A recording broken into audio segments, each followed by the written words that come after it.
What's going on, YouTube?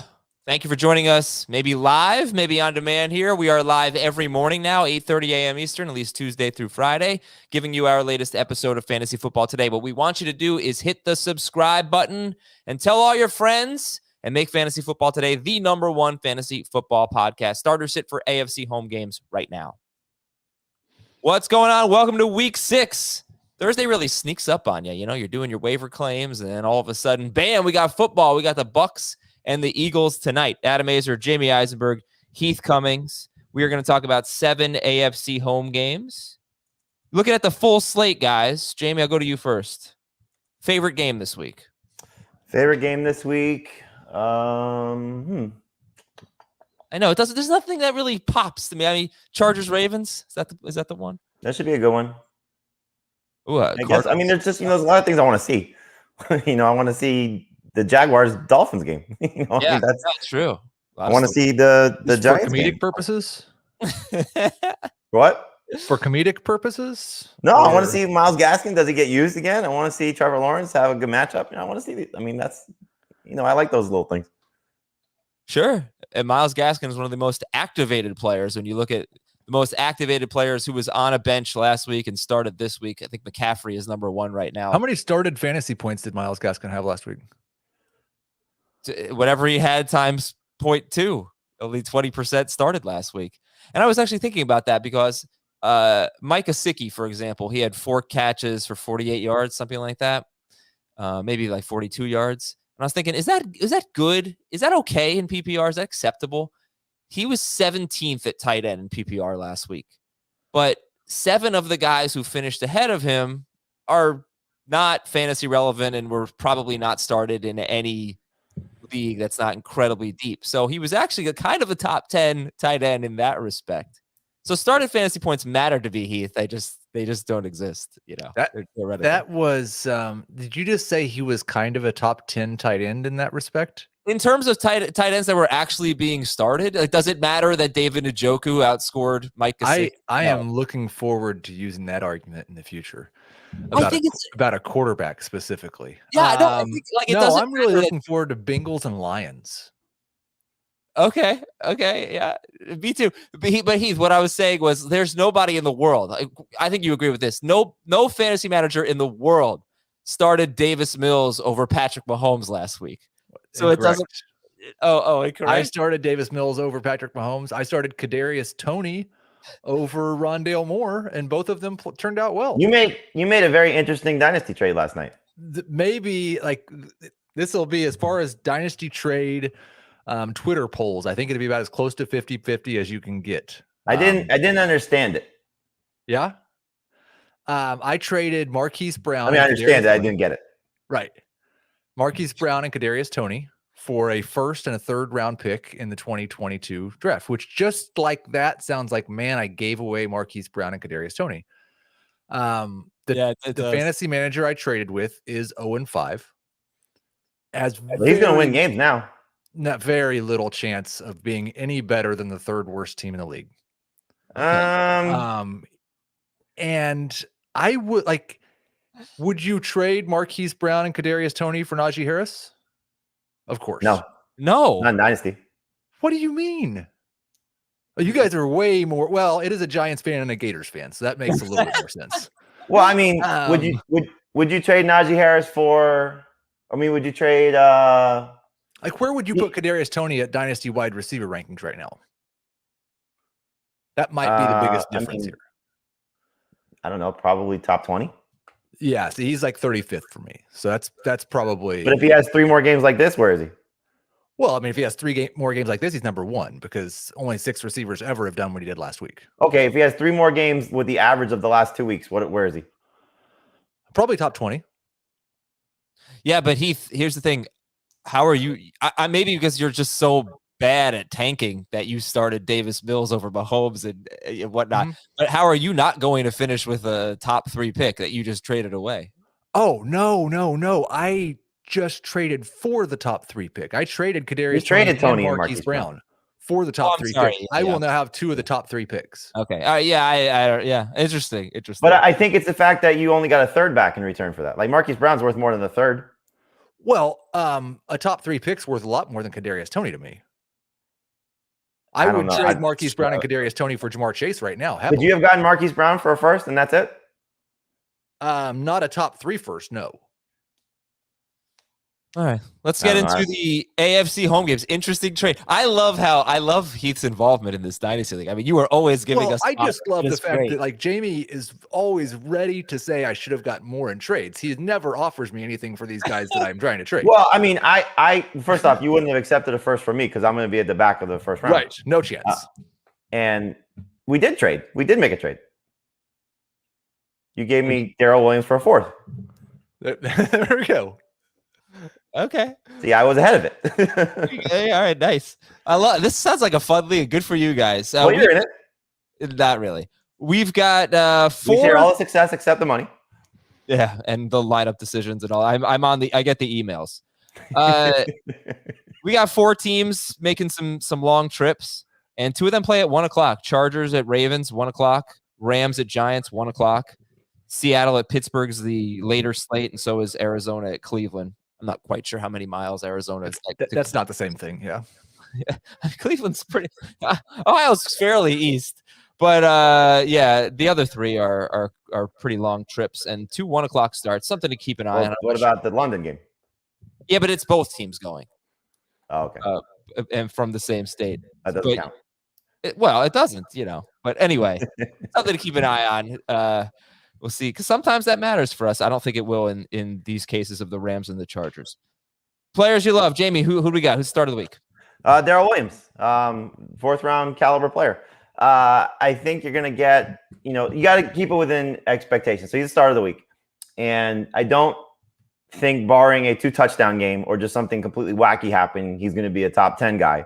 But I think he could be a potential top 15 guy. And we saw last year, I referenced this on Tuesday, in the 2 playoff games, he got 12 PPR points in those 2 outings. One was a 4-catch game. One game he scored a touchdown. This is against Cleveland and Buffalo. Stakes were obviously a little bit different.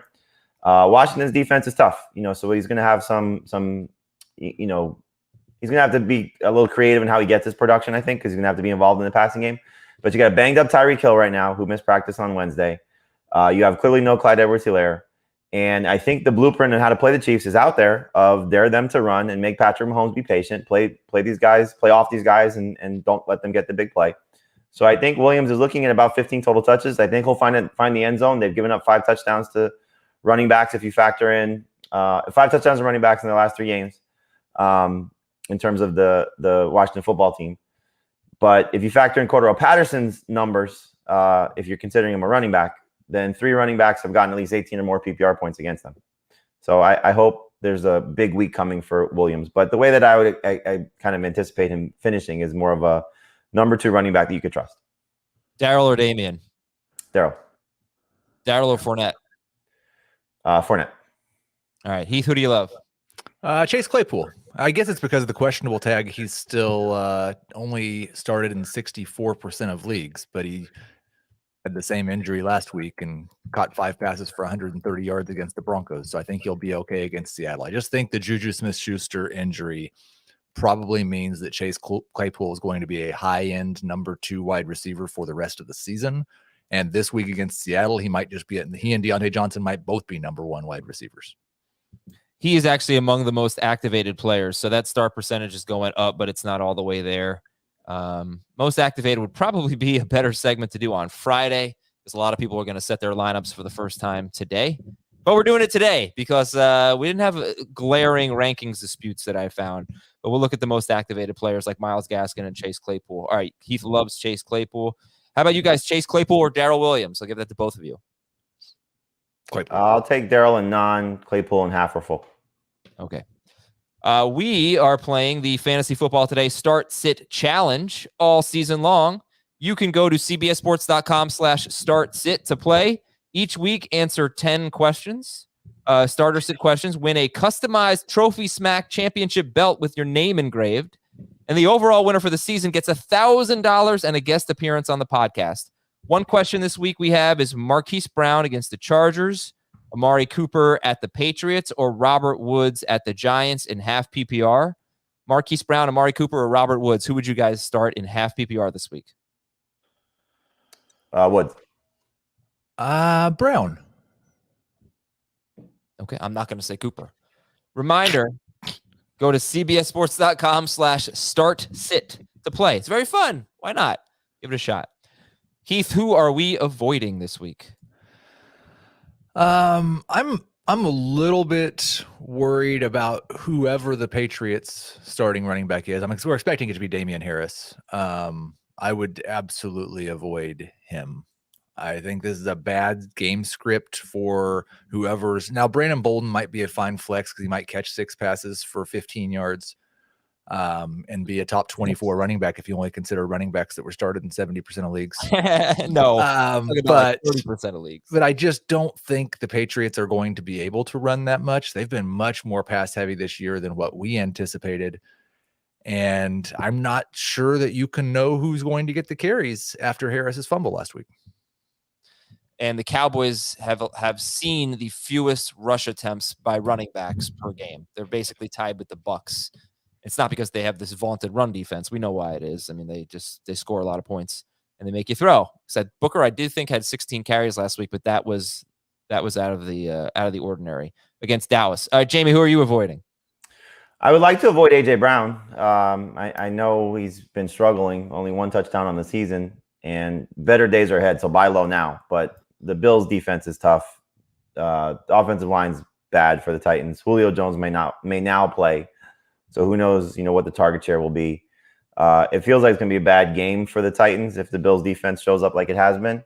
So the only one I would start clearly is Derrick Henry, but he's not even a top 5 running back for me this week.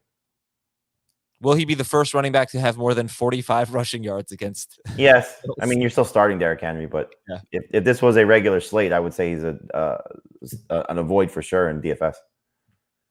Okay. All right. So some high-end guys there. And yeah, well, at least I guess no. One high-end guy in AJ Brown. But yes, the Patriots running back is going to be tough to trust this week as well.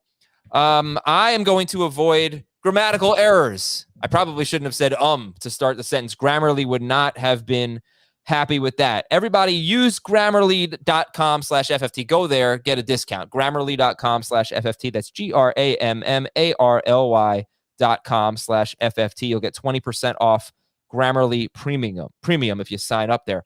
This is really great.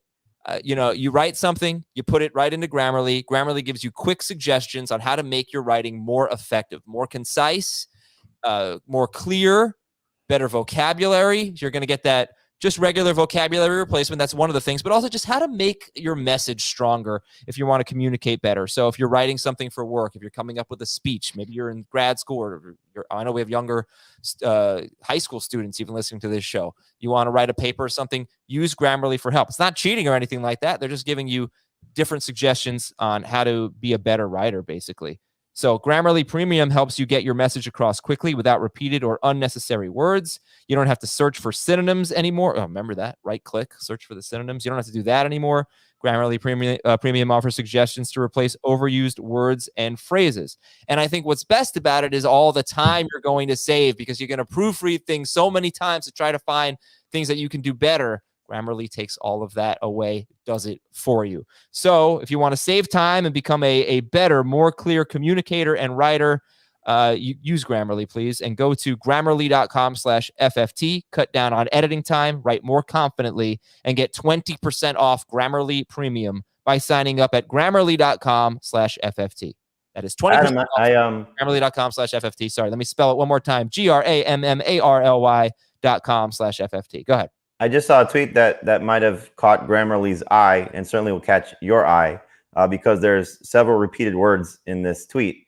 But do you know, and this might explain some things for your switch, but do you know what the current top 10 NFL draft order is right now for next year? Heath brought it up last week. I know the Eagles have 3 top 10 picks. Yes, they do.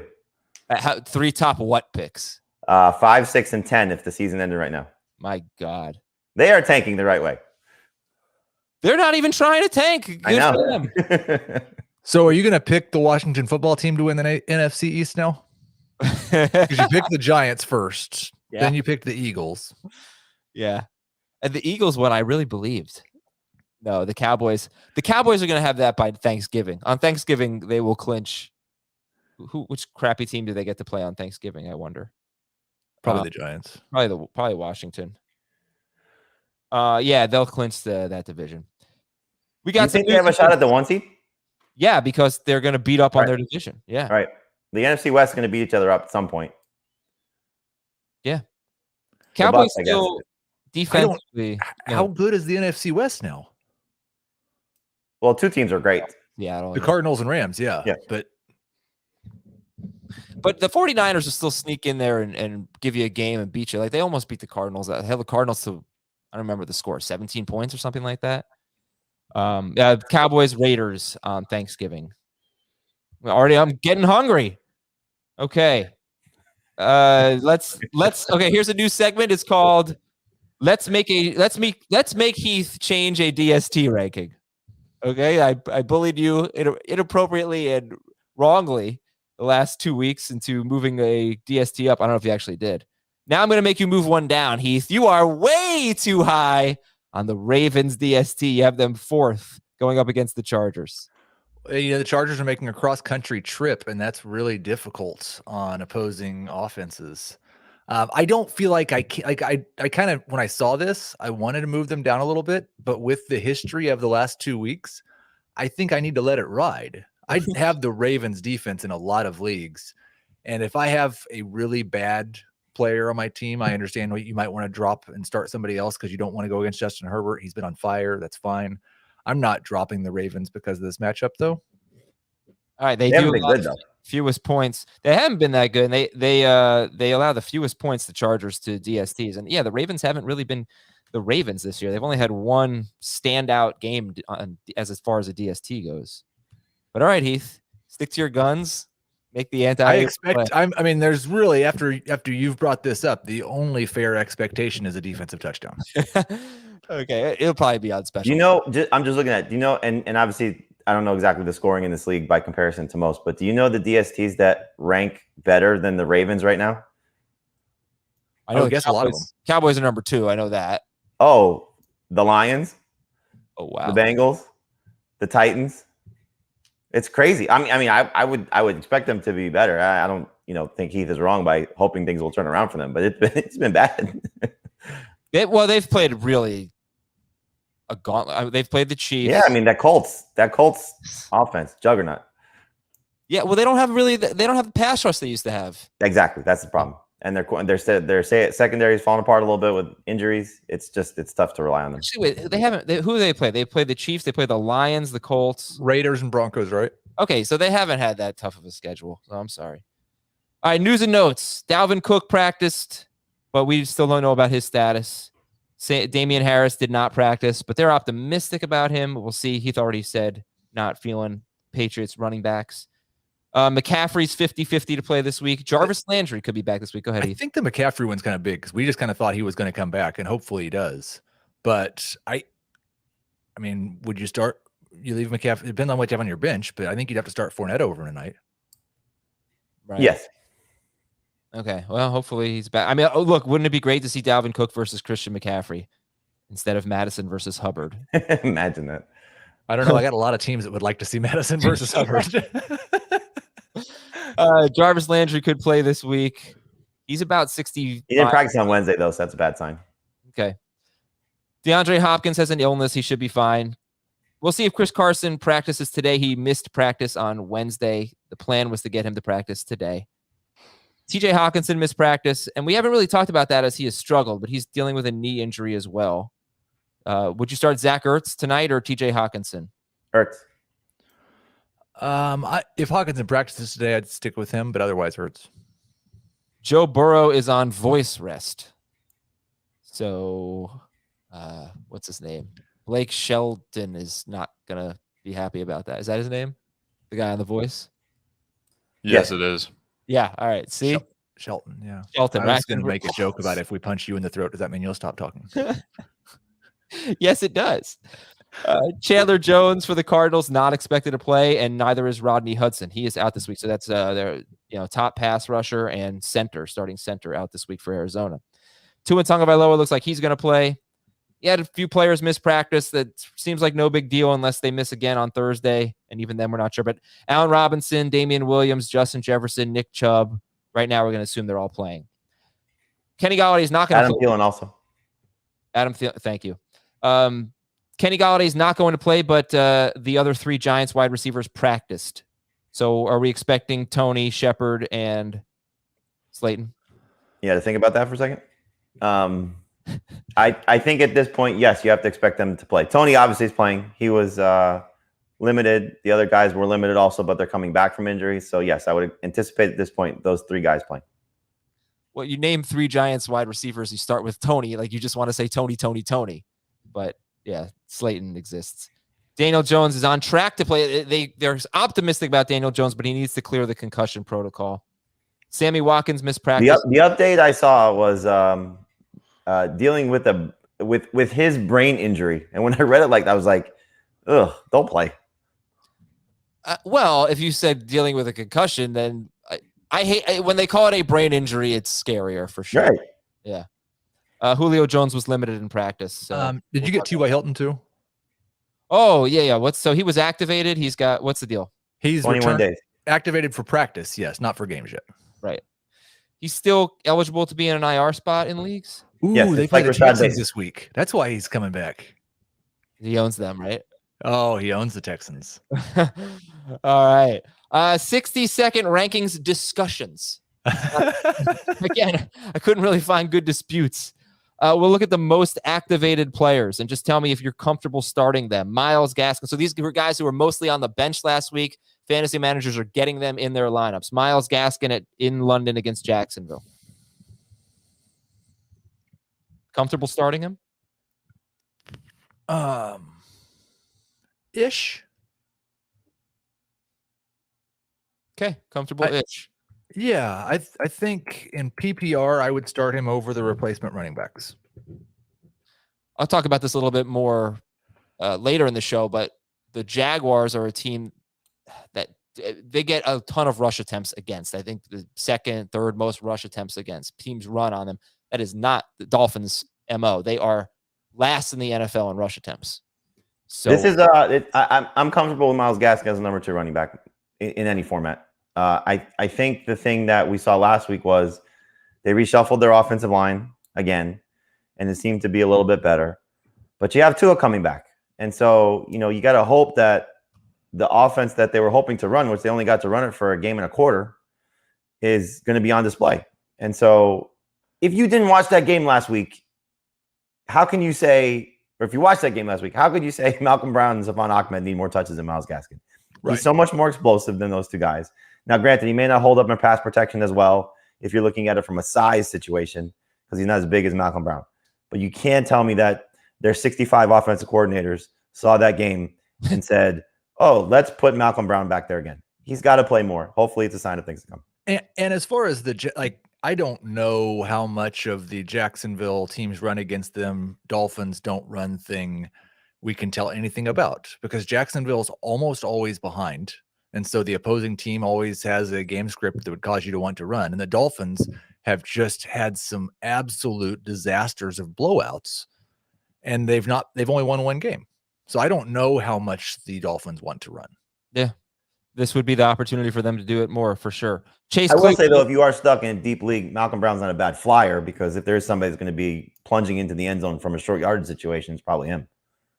Chase Claypool is on the most activated list. I think we're pretty good starting him, right? Yeah. 100%. Okay. Courtland Sutton is on the most activated list. He must have been sat last week against the Steelers, had a big game, and now he faces the Raiders, who, believe it or not, are 3rd best against wide receivers and 2nd lowest yards per pass attempt allowed, which is weird. Starter sit Sutton this week. Borderline must start guy. So number 2, number 3 receiver. I think you're going to see a little bit of a regression statistically. I don't think he's going to do that again. I think this is a game where the Broncos can run with a little bit more success. So I like Devontae Williams a lot, but it's hard to get away from Sutton after seeing what he did last week, with Teddy back. And if the Raiders offense shows up and this game gets, as Pete Prisco would say, loose, then Sutton's going to have a big game, So it's hard to sit him this week. Yeah, it's I mean, just like last week, it was easy to look at it and say, man, he really has just been good against Jacksonville. Now he's had 2 good games, but 2 of his 3 bad games, one Jerry Jeudy played, the other Teddy left with a concussion. So I think as good as he's been in those 2 games, it's almost a Tyler Lockett type situation. It's just not gonna. I'm gonna start him. Okay, Claypool over Sutton. Yes. Yeah. Gaskin or Sutton? Gaskin. Okay, next up on the most activated list, Michael Pittman, coming off his best game, facing the Texans, who have not allowed a receiving touchdown to a wide receiver since week 1. That is weird. Is Michael Pittman a slam dunk start? I think similar to Sutton, not a slam dunk, but you should feel comfortable about it. The targets have been there for him. Heath's been all over this for the last month of trusting him blindly, which has worked out. And came through against the Ravens. Great catch. You just have to wonder if T.Y. Hilton plays, and if how much that will impact things. But I think Carson Wentz is in a nice groove right now, and I wouldn't be surprised if the Texans move the ball. Whether they score is another story. But if the Texans do score, and as we saw last week, they have to throw, he'll probably be 6+ targets. My guess is 5+ catches. I would probably put him in the ballpark of like 5 for 75 with a chance to score. Yeah, he's a number 2 wide receiver. I'm mostly just starting him. All right, Pittman's has a really nice PPR floor. I think it's something like 12 or more PPR fantasy points. He's kind of like Jacoby Myers with the possibility of scoring a touchdown. There you go. And Devontae Booker is also on the most activated list. So we've got Gaskin. He wasn't activated last week? Gaskin, Claypool, Sutton, Pittman, and Booker. Where does Booker rank among these options? Gaskin, Claypool, Sutton, Pittman. Behind all of them. Yeah, but I'm still he's behind all of them, but he's a running back. And so I think in most situations, I'm probably starting him. Is he behind all of them if Daniel Jones plays? Behind all of them. Yeah, Jones won't have an enormous impact on my projection of Booker. All right. And those are your most activated players, and we're starting them. So I guess that's why they're activated. Let's go to the games. By the way, I wish we could dedicate 30 minutes to how the hell did Davis Mills score 30 fantasy points against the New England Patriots in week 5? I mean, come on. You got Chris Moore and Chris Conley. You can't stop the Chris's. I'll go back to something. I think it was like whenever I went to Caesars in DC, we were doing an event, and it was the night of Davis Mills' first start against Carolina. I said, I think he's the right kind of bad quarterback for fantasy purposes. He's not shriveling up and scared. He might throw 4 interceptions, but he's like a young man's Ryan Fitzpatrick. But I felt so strongly about sitting Brandon Cooks. If I had rankings, I would have been the lowest, except Frank had him in the 40s, and that's Frank Stample. I probably would have been somewhere around there. And I don't know if I got it right, because I thought Davis Mills was going to have a terrible game. He had a great game, and Cooks was still really bad. But then you would have been right. I know, but I don't. But the way it happened was totally wrong. I don't know if I would have felt good about it or not. Because if you had told me Davis Mills was going to score 30 points, I would have said, okay, start Brandon Cooks. Then again, the Patriots are pretty good at locking down number 1 receivers. All right. And who are they going to lock down this week? Later. Yeah, that's the thing. I mean, remember last time Amari Cooper went there? It was Stephon Gilmore, but he was also a little injured, but he had a terrible game. I think he had 1 catch. He is also a little injured now. Seattle is at Pittsburgh. Stat of the game. Hey, Tyler Lockett, he's a deep ball guy, this and that. You can't trust him. That might be true. But in 2020, he caught 10 touchdowns. 7 of them were from 6 yards out or closer. In fact, 2020, he wasn't really a deep ball guy. But this year, his touchdowns have been from 23, 69, and 63 yards. So let's start with the Seahawks wide receivers. And Heath, start or sit? I mean, it's going to depend on who you have. I would start Claypool and Sutton over both of them. I would start Pittman over Lockett, but I've got Metcalf as a low-end number 2 and Lockett as a high-end number 3. And so I think in most situations, like unless I've picked somebody up off the waiver wire that I really like, I'm probably still starting both of them. Jamie, would you start Sutton over, or would you start Claypool over Metcalf? I would start Claypool over Metcalf. I agree with everything Heath said. The only player I think which you would maybe struggle with the Seattle guys is Tony. The guys who got picked up. And in PPR, I would probably start Tony over Lockett. But otherwise, I would start the Seattle guys over him still. And I would start everybody of the main guys in tonight's game. So the 3 Bucks guys and Devontae Smith over both Seattle receivers. I do have Devontae Smith behind them. Tony is one I didn't mention. I've got him right between Metcalf and Lockett. And it will, but if Shepard and Slayton are both active, I'll probably have him behind Lockett. Okay. I don't think most people are going to bench Metcalf because, he's just different. You saw him catch a touchdown from Geno Smith last week. Lockett's in the midst of another one of his slumps. And so without Russell Wilson there, it's easier to get away from him, especially given the draft capital. Metcalf was by most accounts a second-round pick. Lockett was, 4, 5, or 6, depending on how your draft unfolded. So you may have other options that are better than Tyler Lockett. So while he's, quote unquote slumping, he did have 10 targets last week, but he's, his fantasy production slumping. He's an easier guy to get away from. I don't know. I would read you my team because I think it's relevant in terms of a Metcalf decision, but I don't want people to hate me for reading my team. I promise. Please read your team, Adam. I'm not trying to set my lineup here, but we have 3 receiver spots and a flex, and we have Mike Evans, DK Metcalf, Marquise Brown, Devontae Smith, Chase Claypool, plus Chuba Hubbard, and that's it. And Chuba Hubbard, basically. And I might have to sit Metcalf. Now, I'm going to start Metcalf over Devontae Smith. There's no way I'm starting Smith over Metcalf. I know that's exactly what I would say. And I think the decision gets tougher if you've got Metcalf in your flex and McCaffrey's ruled out. Yeah, I'm going to start Claypool over Devontae Smith. And Thursday night, never mind. Never mind. I was thinking about Thursday night. Okay, all right, we'll move on. I'm sorry. I was not trying to. There are decisions to be made with DK Metcalf. All right, my bad for that detour. Don't start Geno Smith, although you could, 2 QB league. What are you going to do? And then let's talk about the running backs here. So if give me the scenario, Jamie, start and sit if Chris Carson plays, and then if he doesn't.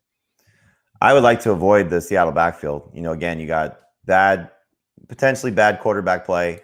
Steelers have been awesome against the run. I think they haven't given up a touchdown to running back, if I'm not mistaken, on the season, rushing or passing. That is true. And Carson, less than 100%. If he's in, there's going to be shuffling in and out with him and Collins. If the game gets sideways for the Seahawks and the Steelers have a lead by however it happens, you could see Carson coming off the field. So I would, at best, they're flex plays. Collins, if there is no Carson, if he plays, I would just, I would play Gaskin over him. I would play Booker over him. I would play Darrel Williams over him, Damian Williams over him, Ricky Williams over him. I think it's going to be a bad game for the Seattle running back. I want to clarify something from before. I may have sounded like I would start Chuba Hubbard over DK Metcalf in full PPR. I guess that would be a somewhat difficult decision if McCaffrey's out. What would you guys do? Chuba Hubbard or Metcalf? I would start Hubbard. Yeah, if Metcalf was out, or if McCaffrey's out, yeah. Right. Okay, and Seattle tight ends, no thanks. Let's go to the Steelers here. Ben Roethlisberger, starter sit. Seahawks are just not good. Starter sit Roethlisberger. There is very, very few people are going to start him in a 1 quarterback league unless you're desperate. And, you can certainly make an argument for him versus Carson Wentz, for him versus Taylor Heineke, versus Teddy Bridgewater, the guys that were picked up this week or have been picked up in the last couple of weeks, Sam Darnold as well. I think in 2 quarterback and super flex leagues, he's a great start, because he's coming off his best game. And I don't know if this is, addition by subtraction, because obviously you don't want to lose Juju Smith-Schuster. But now you're having to throw the ball down the field more because those other guys do things differently. Now, maybe he just dumps the ball off to Najee Harris ad nauseum like we saw a couple weeks ago when Juju had the rib injury. But I think this is just an opportunity for him to have to be more aggressive down the field, and this is an opportunity to do so. I would start him over Tannehill. Yes. I'd start him over Sam Darnold, who some people have started lately, but I think he's 18th at quarterback for me, so I really don't want to start him. I'd rather, like if I'm streaming, I would rather stream Heineke. I would rather stream Carson Wentz. I'd rather stream Teddy. So I don't really want to.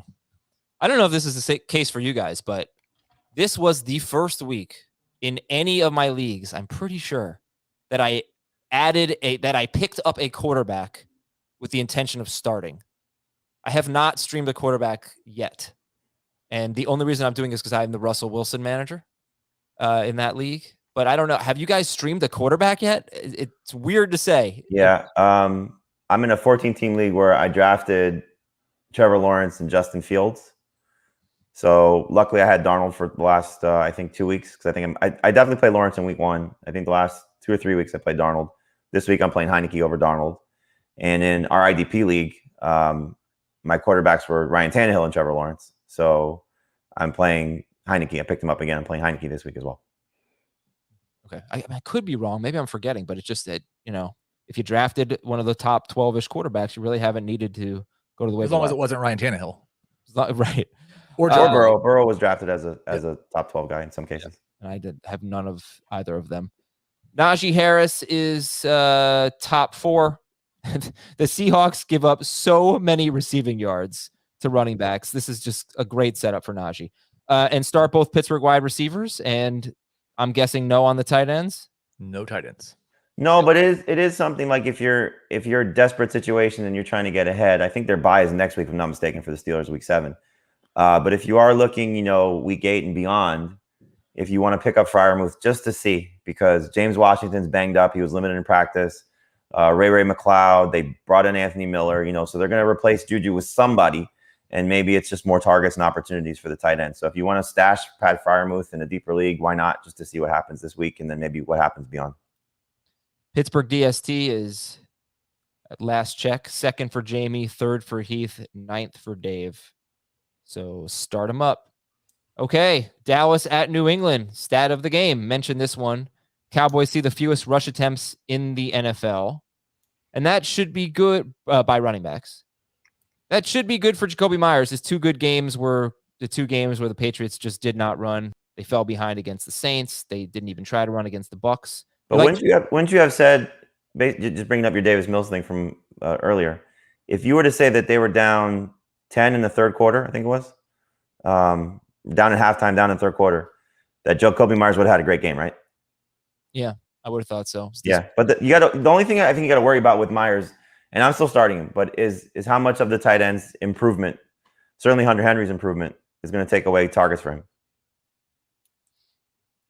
What do you guys? Well, okay. So overall, what do you think about Jacoby Myers? You said you're still starting him, but as what? He's a low end number 2 receiver in PPR. Like I would start him over Tyler Lockett in PPR. I start him over AJ Brown in PPR. I think this is going to be another game where he's getting double-digit targets because I think the Patriots are trailing. How confident are we that the Patriots are going to be trailing at least, significantly? Do you think they give the Cowboys a game the same way they gave the Bucs a game? Yeah. Early. I mean, first off, the Bucs, that was a game in the rain. Tom Brady, who knows what he was thinking, in that game because it was so probably emotional for him. The Dallas offense, and this is not to say anything because the Bucs offense is fantastic. The Dallas offense is a machine right now. Like they're just doing whatever they want to. And, with the way that they're running the ball and their defense is playing great, like you can make an argument that Dallas's defense, maybe right now, just because of how the secondary is playing, might be better than the Bucs defense. So I don't know how the Patriots score. Well, the thing is their defense going into last week, they were giving up the 2nd most yards per play. I think it's 3rd now. So you can move the ball on their defense, but they lead the league in takeaways. So that's just don't turn the freaking ball over. But he's got a rookie quarterback here. Yeah, I mean, Mac Jones is conservative. He's safe, in terms of how he throws the ball. That's why his completion percentage is so high. Certainly is why it was so high against the Bucs. But I mean, the Patriots have offensive line concerns. They have backfield concerns. Their defense hasn't been great. When they face some top tier opponents, not named Brady, and you saw it last week. They got exposed a little bit. All right. So if Myers is still worth starting, is anyone else? Are you starting Hunter Henry this week? Yes. Start Henry. Okay, that's Henry over who? He's a top 6 tight end for me, so I'd start him over Hawkinson. I'd start him over Ertz. I'd start him over Gasecki, I start him over. I mean, I like Henry. He's playing well. Okay. All right. And let's go to Dallas. Can we? What's that? Can we? Yeah, let's go. Weather's amazing in New York right now, so no thanks. I'll stay here. Dallas, Dak Prescott is about 8th overall. He's a good start. Tonight, Prescott or Hurts? Hurts. I have Hurts higher. Okay, start Zeke. Pollard, any interest in flexing Pollard? He's a good flex. Yep. Okay. Yeah, he's got at least 6 PPR fantasy points in every game. I think I have Pollard ahead of Damian Harris. Wow. Yeah, PPR for sure. Well, but Pollard I guess so. He did have 4 catches last week. Okay, got back there. He's been up and down in that regard. All right, so the wide receivers are much more interesting. Let's talk about Amari Cooper and CeeDee Lamb. Heath, how do you feel about them? By the way, I was wrong. Last time Amari Cooper went to Foxborough, it was 2 years ago. He had 0 catches on 2 targets. What do you think about Cooper and Lamb this week? Very, very similar for me to Metcalf and Lockett for a different reason, obviously. Their quarterback's fine, but the matchups really difficult / interesting. So they're both borderline number 2, high end number 3 wide receivers for me. I would prefer to start Lamb over Cooper. I would in full PPR. I've got him a little bit higher in non-PPR than I do PPR because the pass volume has been so low for Dallas. I don't know that you can expect more than 4 or 5 catches for either of them. I would start Robert Woods over them. I would start DK Metcalf over them. I would start in full PPR. I'd start Pittman over them. In non-PPR, they're more number 2 wide receivers. You agree, Jamie? 100%. Yep. All right, so how about Darrel Williams and Devontae Booker and Damian Williams, these waiver wire running backs? Are we starting them over Cooper and Lamb? Damian in PPR, yes. Probably non-PPR also. Darrel in non-PPR, yes. Booker, no. I just don't have a lot of faith in Booker. Okay. By the way, I didn't mention this, but the Steelers, going back to that Seahawks game, the Steelers actually give up the 2nd most fantasy points to wide receivers. Only the Colts have allowed more receiving touchdowns to wide receivers than the Steelers. Don't know what that's all about. But if this was Russell, then it's easy to say you're just to start the guys without question. Yeah. You just have to wonder, people in their mind, Steelers defense, oh, that's a horrible matchup. It hasn't been so far for wide receivers, and it really wasn't last year either. So I just want to throw that out there. But of course, we're factoring in the quarterback. And then, number 1 receivers have not done all that well against New England. Brandon Cook's a great example. Corey Davis was terrible. He's not Amari Cooper. Mike Evans was solid. He was shadowed by J.C. Jackson. He had 7 catches for 75 yards on 12 targets. Okay, I think Dalton Schultz or Hunter Henry? Schultz for me. Cowboys DST or Steelers DST? Steelers, but I like both. Steelers. Yeah, all right, so you can start the Cowboys. You can start both of those DSTs, obviously. Cowboys would be a good candidate for you to say I'm way too low on a DST. I don't know that I feel I was thinking about that because you have them 13th. That was one, but again, if they don't get turnovers, they're really not. They're not. I'm not convinced that they're a good defense. They just have been able to get the turnovers. Who has more catches in this game? Who has more catches in this game? Ezekiel Elliott or Trayvon Diggs? I'm going to go ahead and go out on a limb and say Trayvon Diggs does not have an interception in this game. All right. Let's take a quick break. When we come back, Monday Night Football, Buffalo at Tennessee. Can you start any Titans in this game other than Derrick Henry? And we have already talked about that, but which Buffalo wide receivers are we starting in this game? We will be right back on Fantasy Football Today.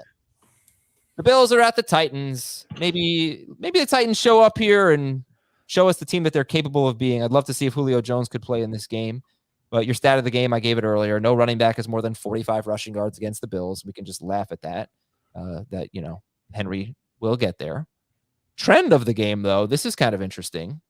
Carries inside the 5-yard line. Zach Moss has 3. Josh Allen has 2. Devin Singletary has 1. So that's good for Moss. How about targets in the green zone? That's 10 yards or closer. Dawson Knox leads the team with 4. Diggs with 3. Sanders 3. And Zach Moss has 2. So does Gabriel Davis. Cole Beasley has 0, by the way. So that's just, you got the 2 players who have been kind of surprising in Moss and Knox. They are getting opportunities where it counts. Jamie, when we look at this game, what What do you think? I mean, any surprises here? You really like Zach Moss? You already talked about AJ Brown. Like, any strong takes on fringy players in this game, Buffalo at Tennessee?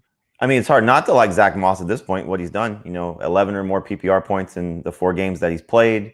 I think he was over 70% of the snaps against the Chiefs. So he's now starting to dominate playing time over Devin Singletary. He scored in 3 of the 4 games that he's played, 4 touchdowns overall. So, I mean, he's creeping into, must-start territory at this point, especially with the bye weeks and the injuries. So, I think you got to be excited about this. And this Titans defense, I mean, if Urban Meyer had remembered James Robinson's name in the second half, he might have had an even bigger game after having over 100 yards in the first half. 250 yards he would have gotten to. Right, he would have got 250 yards. So Moss is good, if not great as a starter. And then Emmanuel Sanders, I think we're starting to see, I don't want to say Cole Beasley is getting phased out, but he's falling to 4th, at least in perception of the guys you can trust, of the passing options. Diggs Knox and Sanders feel like they're ahead of Beasley. I mean, there's going to be a Beasley game at some point, but in non-PPR, it's easy. Bench Beasley for sure. In PPR, he's at best a 3rd receiver. Would you guys? I think Diggs is going to have his breakout game, and he's going to be so much better than he's been so far this season. And I do think, like, even outside of Beasley, because I'm pretty much done with Beasley until he has a big 9 for 90 game, and then we get sucked in for 2 more weeks. But I do think when Diggs finally gets back to what he was, or 90% of what he was, it's probably going to be a bad thing for either Knox or Sanders. Agree. I don't know which one. I'm starting Sanders, the number 3 wide receiver. And then back to Moss, because Jamie had referenced it. That was last week was the big turning point for me with him, because it was a career high 74% of the snaps. If it's a timeshare with Josh Allen, then nobody's better than a flex, but it was not much of a timeshare last week. I guess what worries me about Moss is timeshare with Allen or timeshare with Singletary? Timeshare with Singletary. Like, he was still only playing 55%. Yeah, no, you said timeshare with Josh Allen. Well, no, I mean, if it's a timeshare between the 2 running backs and you've got Josh Allen doing what he does in the running game, then nobody's better than a flex. So just one thing I want to point out, going into the 4th quarter, he had basically the same amount of carries as Devin Singletary. Moss is their 4th quarter guy. Since he's come back, he's played 4 games. He has 16 4th quarter carries to 7 for Devin Singletary. So they've been just pummeling teams, basically. Maybe they'll do that again. But if they don't, I don't know that you're going to get like that garbage time touchdown or something from Moss. Just one thing to consider here. But you guys have him in the top 24. But he's getting all the high-level touches. I mean, that's the thing that matters. So. Yeah. But he's got 2-3 catches in 3 or 4 games. What was I going to say here? Would you start Moss or Emmanuel Sanders? Moss. Yeah, Moss. Would you start Moss or Devontae Booker? Moss. I might move. I've got Gaskin, Darrel Williams, and Booker all back to back in one order or another, and I've got Moss right behind them, and I just might move Moss ahead of the 3 of them. Okay. We talked about the wide receivers here, and Tennessee allows the most fantasy points to wide receivers. They stink. And I don't like. I'll just still stand for my guy, even though I'm all in on Zach Moss as a starting running back. I don't think as a boom or bust flex, Devin Singletary is a terrible play because of his big playability and how bad the Titans defense has been. Yeah, I think that's a great point, Heath. And I think some people are going to start to get to the point where, are you dropping Devin Singletary? Don't do that, because Moss has still got that injury track record, and they're still playing him. Even though the snap count was so skewed one way, I think it's closer to 60-40 as opposed to 70-30, or 75-25 in this case. So I think you're still going to get Devin Singletary games. You're still going to have Devin Singletary moments. I don't want to get to a point where we're sitting here on a Tuesday and saying, why are you picking up? Why did you drop Devin Singletary? Don't do that yet. He's not at that point. Dawson Knox is top 7, and the Titans actually give up the 2nd fewest points to tight ends, but they have not really faced any good ones. They give up 68 yards to Dan Arnold, 64 yards to Dan Arnold last week. So Knox is a start. Knox or Ertz, Knox or Schultz. Rank those 3. Knox, Ertz. I'm sorry, Schultz, Knox, Ertz in all formats. I've got Schultz, Knox, Ertz in non, Schultz, Ertz, Knox in PPR. Ryan Tannehill is a sit. We really respect and fear the Bills defense. It's a tremendous unit. Derrick Henry is a start, and then AJ Brown is outside the top 20, but we'll do some flex questions. Brown or Zach Moss? Moss. Yeah, I've got both the Cowboys and both the Seahawks ahead of AJ Brown and Devontae Smith tonight. Man. Okay. Let's see. AJ Brown or Emmanuel Sanders? Brown. Still Brown. Do one more. Damian Williams or AJ Brown? Williams. Probably Williams. Cool. One more IDP guy, if you still need to pick somebody up, because I just did this last night. Pick up Rousseau. After his good game against the Chiefs, that Titans the offensive line is a disaster, so he may get another sack or two. And an interception or two. Go Canes. Did you like watching his high school highlights? Yeah, he was a really awkward wide receiver, wasn't he? Just robotic. Yeah, not meant to play wide receiver. But I love Gregory Rousseau. Led the nation in sacks, and basically the only year he played in college. That defense is so good. It is, yeah, and because their defensive line is just so much better than it was last year. Yep, and they did that without Milano too. Right. So yeah, in case you want the numbers, Mecole Hardman is the only wide receiver with more than 63 yards against the Bills. That includes Deontay Johnson. That includes Tyreek Hill, Terry McLaurin, Brandon Cooks, Byron Pringle. And the Bills DST is a start. Well, Heath, you're way too low on the Bills DST. You got him 9th. All right. I may move AJ Brown up now. Las Vegas is at Denver. And stat of the game, I did reference this earlier, but I find it so weird that the Raiders have this pass defense that's been so good so far. 3rd fewest fantasy points to wide receivers, 2nd fewest passing yards per attempt allowed. So I don't get it. There are some things that you just don't buy this early in the season, and I don't get it. I don't see how their personnel is that good. They also have some injuries in the secondary, but it is happening. And you already talked about Courtland Sutton, so I don't even know how much we need to go into this. But if you're thinking about Teddy Bridgewater as a streamer this week, do you fear this matchup at all? They have played Justin Herbert and Lamar Jackson, so I don't want to say they haven't played anybody. But Lamar Jackson, it was week 1 before the passing game was really going great. They've also faced Jacoby Brissett, Justin Fields, and Ben Roethlisberger. That would help you be a great pass defense. I'm surprised. I would think that they would be like a decent pass defense with those matchups with Jackson, Herbert, and those three. I'm surprised that they've been as good as they have been.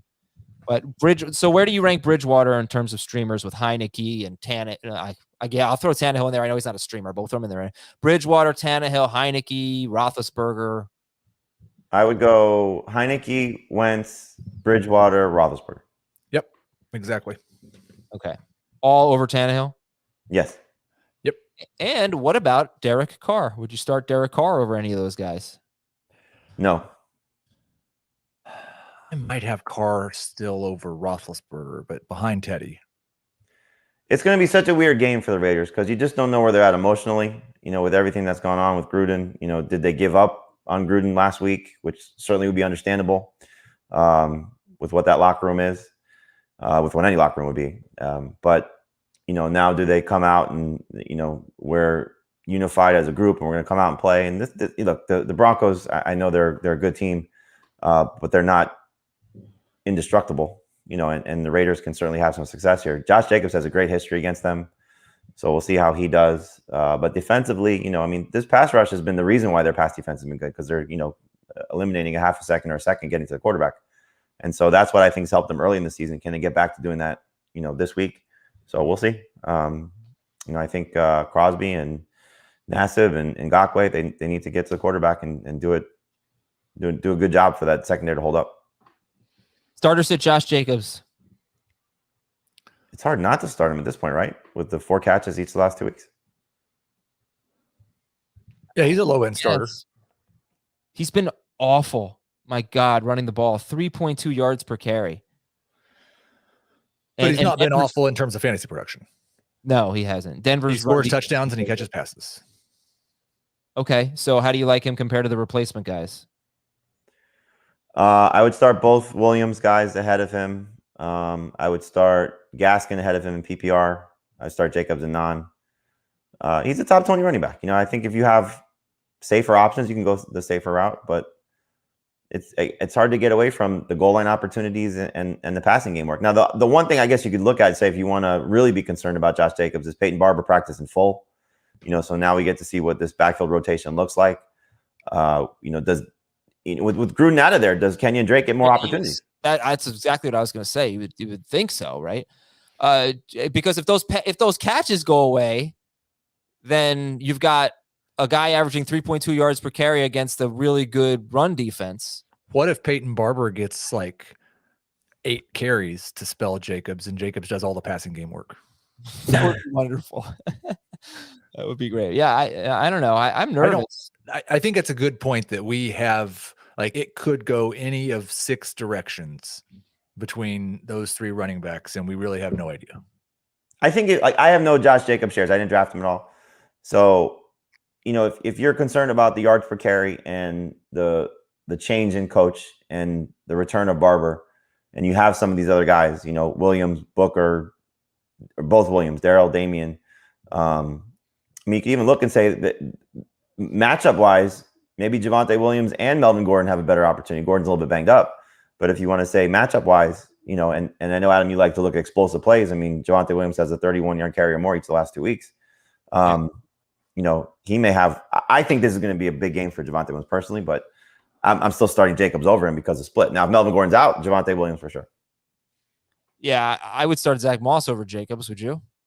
Yeah. I'm not there yet, but I might be. Okay. So Kadarius Toney or Josh Jacobs? Toney in PPR. Jacobs and none. I won't even ask you. Don't worry about it. Any wide receivers for the Raiders worth starting? Renfro in PPR is number 3 receiver, but nothing more than that. A good number 3 receiver, I would say. Darren Waller is number 3 behind Kelsey and Andrews this week. He didn't practice on Wednesday, so just keep an eye on that. If he doesn't practice on Thursday and you have to make a decision with Zach Ertz, hopefully there's a report. Jamie's got a feeling about Javonte Williams. Heath, do you? What feeling do you have?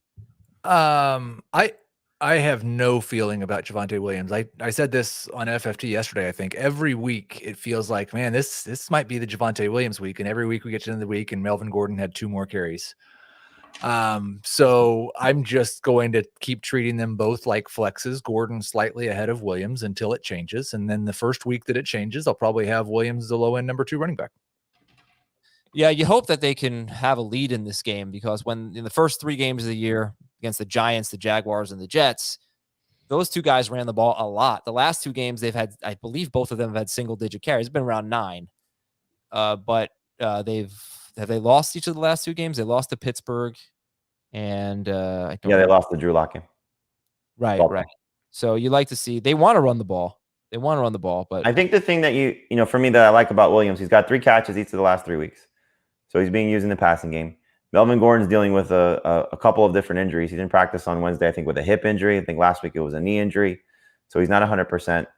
And if Williams keeps breaking away like he has, eventually he's going to find the end zone on one of these runs. He should have scored against Pittsburgh. He got tracked down from behind.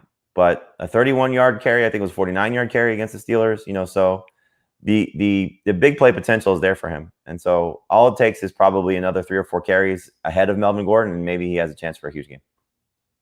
Okay, Courtland Sutton is a number 2 wide receiver. Although, am I wrong about that for you, Heath? Do you have him much higher than that?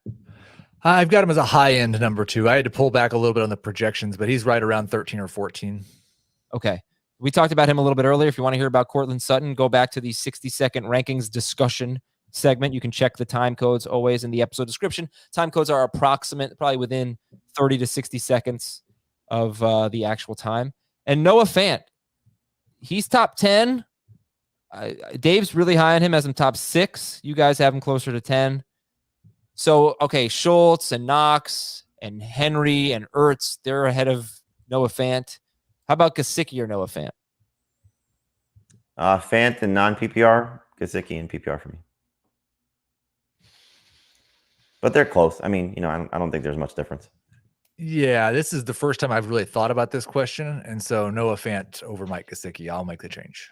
All right, great. I'm happy to help. Denver's DST is top 4. Start him. Chargers at I Ravens. forgot a guy. Tim Patrick has been playing really well. Oh, sorry, you're right. I did forget. 12 or more PPR points in every game but one. The one game he didn't was when Drew Lock came in for Bridgewater. So, it's almost like what Heath was saying. Like, what games do we throw out for this Broncos passing attack? He even had that with Judy playing. So Patrick, I think, is a very safe fill-in wide receiver that you can still find in some leagues and just getting the job done. I didn't know this, but I looked last year. He had no drops. He had the most targets with no drops of any wide receiver last season. So he's reliable and productive, and we'll see what happens when Judy comes back. But for this particular week, we'll see, like you said, Adam, if this pass defense is good. But Tim Patrick's a good number 3 wide receiver for, people that are struggling to find some replacement options and a good flex play also. Okay, Chargers are at the Ravens. Are there any players that are obvious starts that you have any fears about? So that would be the 2 quarterbacks, 3 wide receivers, and Eckler, I guess, and Andrews. Any players here that we're nervous about? No. Heath doesn't do the like him, don't love him segment that we do on HQ on Friday of guys that were starting blindly, basically, but have some trepidation because of the matchup. Marquise Brown would be that guy for me this week, just because the Chargers defense has been so good against opposing receivers. But you can't get away from Marquise Brown at this point. Like, originally when I did my rankings, he was like closer to 20. I'm like, what am I doing? Like, he's just been so good. But they've been so good against opposing receivers, and we'll see if they could keep him in check and keep him out of the end zone. So it'll be a good test. Yeah, both of these teams faced Tyreek Hill and did really well against them. Baltimore, only 1 wide receiver has scored more than 14 PPR fantasy points against the Ravens, and that was Michael Pittman last week, who was, I don't want to say lucky, but had, that big play. You can't necessarily rely on that. They've been really good against wide receivers. But they were picking on, I forget the cornerback in that game. Event or something? Yeah. Averett, I don't remember. Something. Yes, him. Tyreek Hill had 14 yards against Baltimore. Courtland Sutton had 47 yards. So they've done well against number 1. But it's also like, we can't sit here and say Sutton, you got to throw out that game for him. You got to throw out the game for the Ravens secondary also, because that was Drew Lock. Wasn't entirely Drew Lock, though. Well, I mean, it was Bridgewater not getting a full game. Yeah, fair. And then as far as the Chargers go, I mean, look at the wide receivers they've faced. McLaurin, the Cowboys, the Chiefs, the Raiders, the Browns. And they've been really good. So, okay, these guys are starting. I mean, Keenan Allen, people might be frustrated with Keenan Allen. You've total faith in him this game? Total faith. Yeah, like, you're not starting Pittman over him. You're not starting Tony over him yet. At least you shouldn't. I'm not starting to Patrick over him. Like, yes. Okay. There's going to be big games coming. Yeah, I don't really even know why people are questioning Keenan Allen. I agree with you, but I mean, no, I don't agree with that entirely. I understand why they are questioning him. I think we all consider Keenan Allen to be a great buy low, but I understand the concerns because he's never been the number 2 wide receiver, and people I understand, but just like generally speaking, it's when this happens, it's we take a guy who was drafted in round 3 or something, and he's had a really bad season. And we're like, man, can we keep, like AJ Brown, can we keep trusting AJ Brown? Keenan Allen has had a couple of monster performances. I think he scored at least 20 fantasy points, or 19, 14, 20, 10, and 13 are his PPR totals. That's, even if it's not what you paid for, that's a must-start wide receiver. Yeah, but if you're that is what you paid for. I mean, like, what more do you expect? If you're in half PPR or not, in half and non-PPR, it's a different story. Yes. But plus, like, he had 100 yards in each of his first 2 games. He's had 50, 36, and 75 in his last 3. So it's recency bias. This has always been the problem with him, is he's a format guy. So he'll give you good games in non-PPR. He'll give you better games in half PPR. He's going to give you great games in PPR because that's the type of player that he is. Are there any tight ends that you would have picked up off waivers that you'd start over Jared Cook this week? Like Dan Arnold, Zach Ertz, Hunter Henry. Yeah, Ertz and Henry. And I would consider Dan Arnold too, to be honest with you. Arnold as well. Okay. Then that's pretty much. And you should pick up, if you, again, like what I said about Freiermuth, if you have a deep league, pick up Donald Parham. He's starting to play more. He scored in 2 straight. And I think at some point there may be a switch coming. Yeah, and I think if you are in a shallower league, because I'm guessing he's rostered in deeper leagues, and you have a roster spot, maybe take a look at Rashad Bateman, 25% rostered. Sammy Watkins getting about 8 targets a game. 7 exactly, right? 7, 8 in each of his first 4 games, and then he left the fifth one with an injury. So, but Bateman's an option there, and that's pretty much. Oh, so Ravens running backs avoid. Yes. Okay. 2 more games. Miami at Jacksonville. Jacksonville has allowed 100 yards to 5 wide receivers. Oh, real quick on the Chargers. Do we think that Kelly's now the guy behind Eckler of the rotation? I think they're still searching for the guy. They would like for one of them to, like, I don't, maybe Kelly's taking it, but I think Kelly could lose it next week. Well, Jackson was hurt last week, right? He was inactive. Right, but wasn't this Kelly's first game being active? It was. Not because of Jackson being inactive. I don't know. I think it's probably, I don't know that this is the best running back handcuff. It's probably, it's a share. It's a timeshare, right? If you would like to see one of the 3 guys emerge because God forbid something happens to Eckler. You'd like to see who's going to be their trusted option. The thing that's different with them this year from past years is Anthony Lynn's not there. And so there's not a second guy that's getting 10 touches. That's like true. Josh Kelly got 2 carries last week. All right, let's go to Miami and Jacksonville here because we have to. Which quarterback do you like better? Lawrence. Tua, if he plays. We'll do this as if Tua's playing. It seems like he will. So you like Tua? You'd go with Tua? I would go with Tua. You would go Lawrence. Okay. Gaskin, we have discussed aplenty. What about Waddle or Parker if he plays? I would consider Waddle a number 3 receiver if Parker is out. If Parker plays, I would avoid both. I would consider Waddle a number 3 receiver regardless, and Parker a number 3 if he plays. Mike Gesicki is top 10 and did a little disappointing last week, but in terms of started fantasy points, he was probably top 10. Heath, just saying. And Jacksonville allows the 6th most fantasy points to tight ends, and that's guys like Farrell Brown had a good game. CJ Uzama had a huge game. Michael Pruitt caught a touchdown last week. Over to the Jaguars side, Lawrence is actually 14th for Jave and Jamie, or close to that, and Heath does not have him in the top 24. So Dolphins, you can look at the overall numbers for the Dolphins, and they look like a bad defense. I would say they were a below average defense before the Bucs game. Their numbers look a lot worse because of what Brady just did. They gave up 17 fantasy points in week 1, then 20 to Josh Allen, then 25 to Derek Carr in overtime, then 21 to Carson Wentz. Then, and then Tom Brady Allen scored should have had the rushing touchdown that got taken away from him because he slid too soon.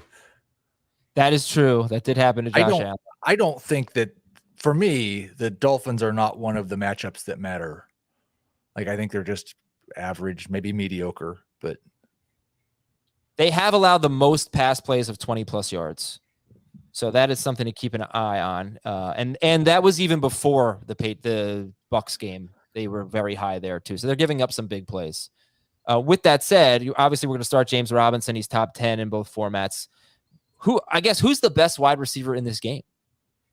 Marvin Jones. Waddle. Who's the second best?